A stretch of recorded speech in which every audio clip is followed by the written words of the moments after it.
Hi, Jeff Munn, Creating Extraordinary Futures. Today I'd like to talk about two developmental paths that I see leaders on, almost a fork in the road. And frankly, the one path is so much more common, I think because people don't even see that it's a fork in the road. So the path that I'm talking about is the path of looking more and more perfect as a way to succeed as a leader. So we work on our weaknesses, we train, we develop our subject matter expertise, we look more and more competent, more and more capable, confident. We become less and less subject to criticism, because if we're already perfect, right, what would there possibly be to criticize? And I think we've all known people in our life who are pretty good at stuff, but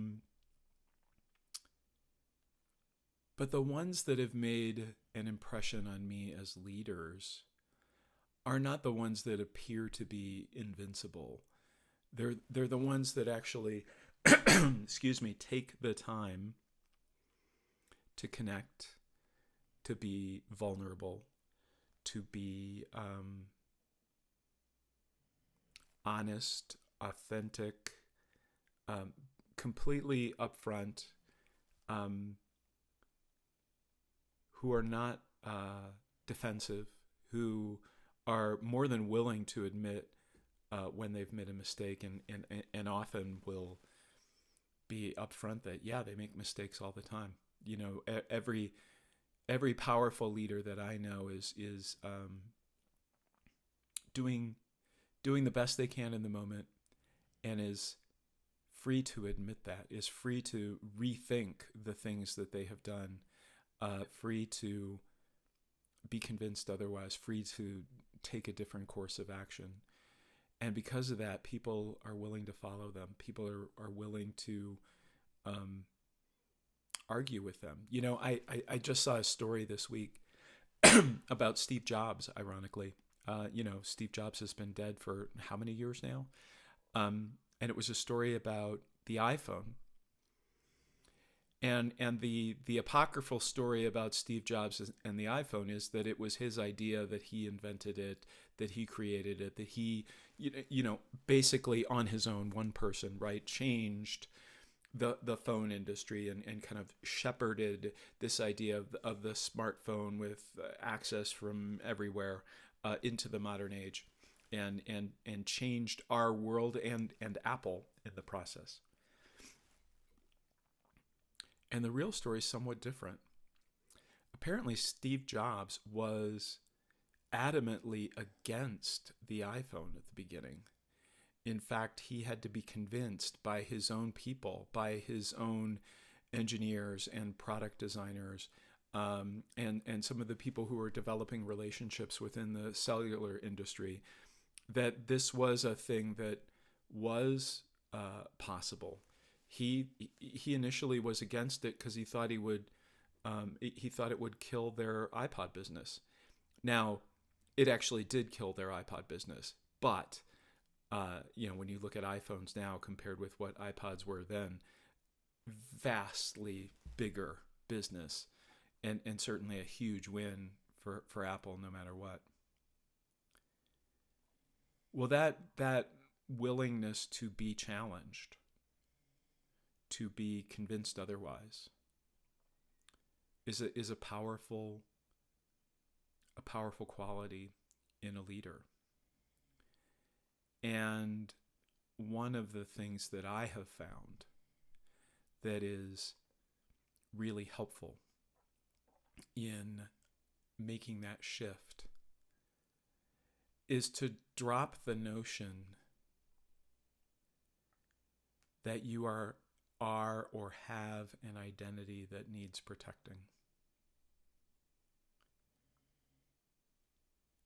Because when you really get that you are creating your experience of life moment by moment, that the power of thought is creating everything you experience, including the idea that you have an identity. The notion of a fragile ego just, well, it seems silly on the one hand, and of course, of course, egos are fragile on the other because they're made up. Everything we call our identity, I am this, I'm an extrovert, I'm an INTJ, I'm a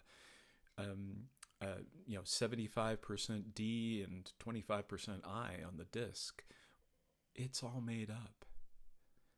The only thing that is true is whatever is showing up for us in each moment, and that is constantly changing. And when we sign on to the idea that we can't be constantly changing, even though it's obvious that we are, we're condemning ourselves to a life of struggle and suffering and defensiveness and all of the behaviors that we associate with leaders who are trying to convince us that they're competent. So I want you to think about, what would that mean for you if you could actually see that everything you've called your leadership, your competency, your ego, your identity is not only made up, but is constantly changing? What would it be like to let that go? And what would it be like instead to come from whatever's arising from that still, quiet place in the moment, that wisdom, that connection, that love even? Let me know what you think of that. And if talking further about that is something that appeals to you, I would love to have a conversation. Take care, have fun experimenting, and I'll see you next time.